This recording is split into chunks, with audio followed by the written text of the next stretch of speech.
Welcome to The Good Ride.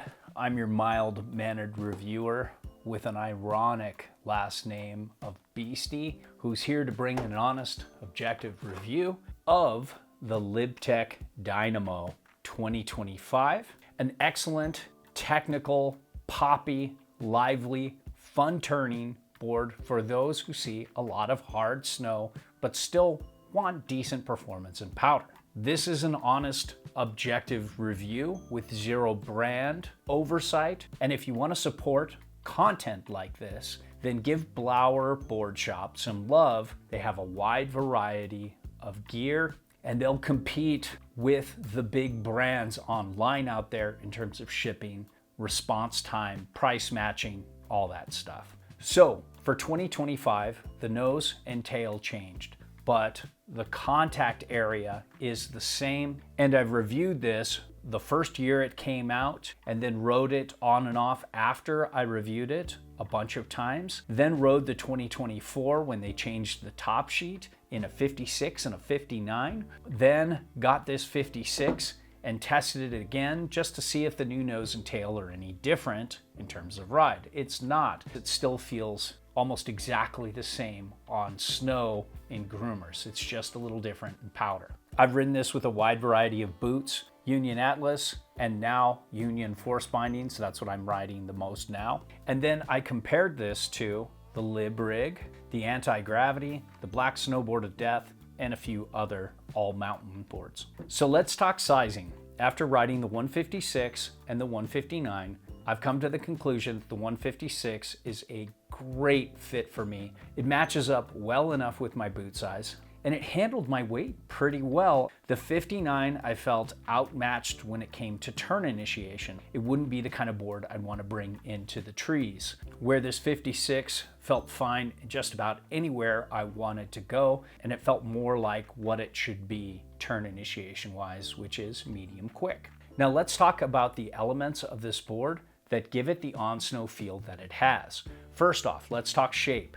We got the same length nose and tail as the old Dynamo. The only difference is there's a lot more surface area going into a mild, blunt shovel nose. And then the same thing with the tail. This is tapered and directional, but it's only a few millimeters of taper. And when you're talking stance location, they don't really have a reference stance set up. But I'm gonna call this area just 1 inch back from the side cut. Now, if you're talking setback on board on reference stance, you're looking at 1.375 inches, and both are at a 22-inch stance width. If you want to set it all the way back, you can get 2.5 inches back from center of board, but at a free the taint 22.75 inch stance width.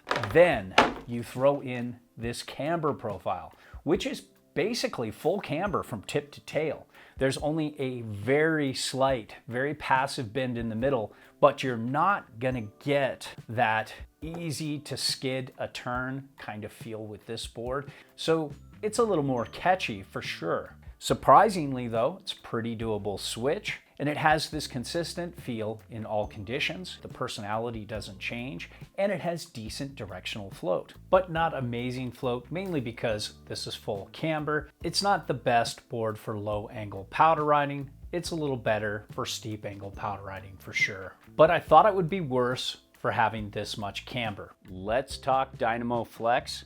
You can see it's a medium stiff flex.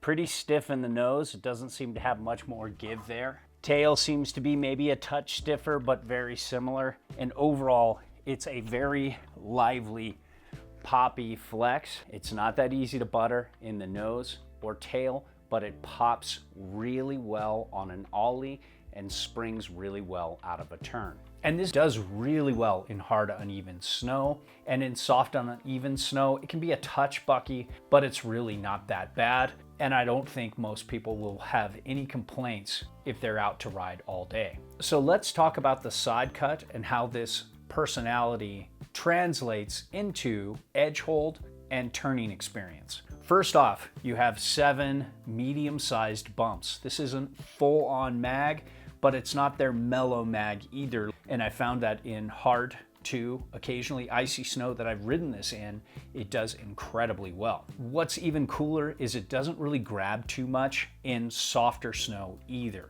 That's why I recommend this so much for people that ride in hard to icy areas. This does a great job there. Then you look at this 8-meter side cut for the 56. That's a very balanced, down the middle kind of side cut, and you feel that on snow. It can make any kind of turn. It really likes that medium radius, a little bit turny, a little bit down the line kind of turn, but it can also circle carve, and it can also down the line, almost straight line kind of carve pretty well too.